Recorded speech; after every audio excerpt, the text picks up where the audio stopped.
Welcome back, brothers and sisters. I am Braden. This is Langley Outdoors Academy, and thank you for stopping by. All right, guys, what we're going to dive into this morning is something that I find hilarious, brings a smile to my heart, and I hope it does for you as well. There are 14 gun control senators, the likes of Elizabeth Warren, Mazie Hirono, Richard Blumenthal, Chris Murphy, all the who's who of gun control in the Senate. They have sent a letter, a scolding letter to the ATF. It's public, it's linked right down there, because they are not happy with how they are enforcing the ghost gun rule. Turns out, they don't like their shiny new toy that Biden gave them, and that's what we're going to talk about. Everything is always linked. Please send this one out, and we would love to earn that subscription so we can continue to bring this kind of content to you. Thank you so much in advance for your consideration. Now I'm going to say a quick word from our sponsor, Vulcan Arms, and then we're going to dive into this, and I cannot wait to hear what you guys think. The Vulcan Weatherlock gun bag has one-of-a-kind technology that's preventing the elements from getting to your gear. Their Weatherlock technology is revolutionizing the way you store your firearms. Whether you are on the trip, at the range, or working out in the field, the Weatherlock series can stand up to the toughest environments. The IP rating has an IPX6 rating. This cuts down on dust, mud, liquid. It's lightweight, it's cleanable, and it's rugged and puncture resistant. This is something that is worth a look. There's a link in the description box below, and thank you so much to Vulcan Arms for making the content possible. But my brothers and sisters, we have got to dive in because I've got to show you this letter. This is the stuff that we cover in and out because passing the blessing of the Second Amendment along to the next generation includes watching them turn on themselves. Let's get it.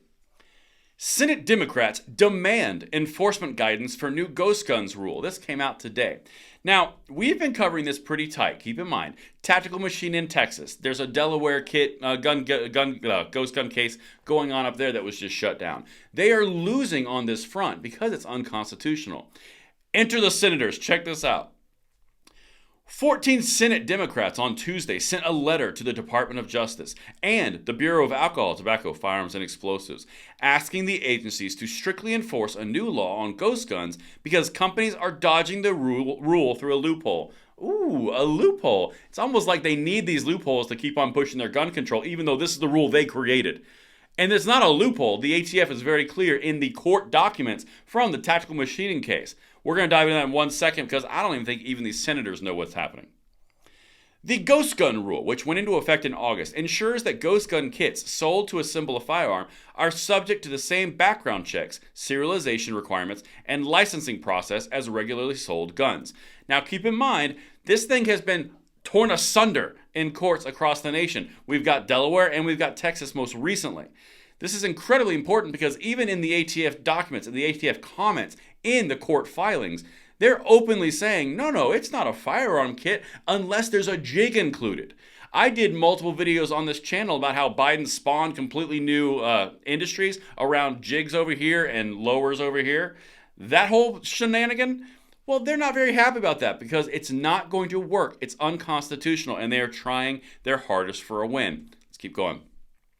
While complete ghost gun kits are falling under ATF's new scrutiny, the sale of frames and receivers, which are nearly complete firearms, are being sold with less oversight, the senator said, at the behest of the ATF, who said they are not firearms. In court filings in Texas, tactical machining, everything is on this channel. Make sure that you guys are up to date on this because this is how we win.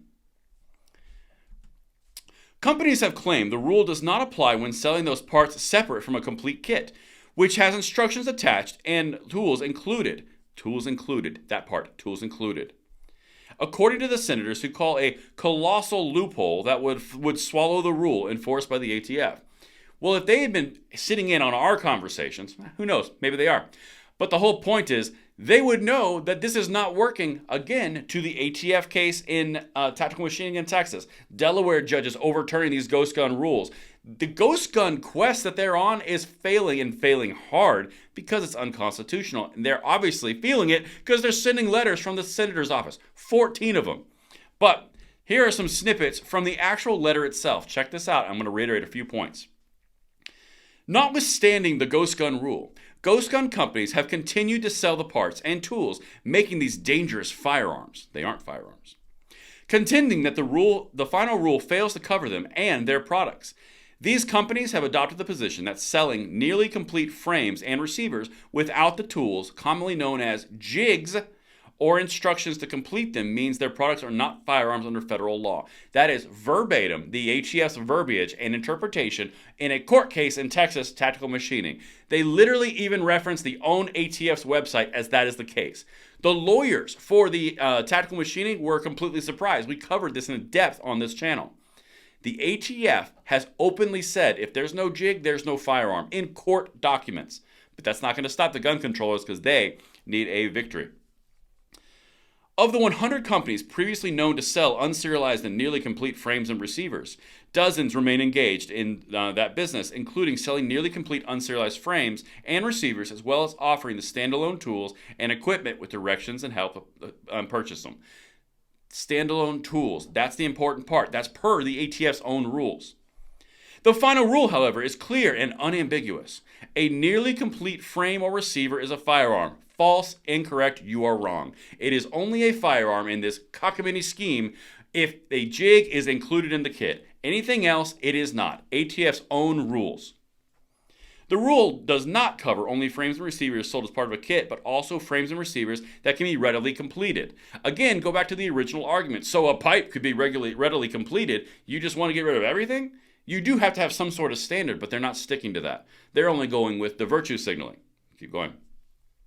Indeed, enforcing the rule only against sellers of kits would be a colossal loophole that would swallow the rule because the outcome is one and the same. Both kits and standalone frames and receivers can readily be completed and assembled. These guys are losing at their own rule. Their own gun control is not living up to their own standards. Again, because it keeps on getting smacked around in the courts. Last thing. To that end, we urge the Department and ATF to issue enforcement guidance that makes clear that when determining whether a frame or receiver may be readily converted into a functional firearm, ATF will consider whether equipment, tools, and instructions. They are trying to get them to go even further than the existing rule, of which they've even defended in court. They can't go further. They're getting smacked around all over the nation, and that's why I'm covering you this, because it just brings a smile to my heart. Let me know what you guys think. I hope to see you on the next episode, and thank you for stopping by.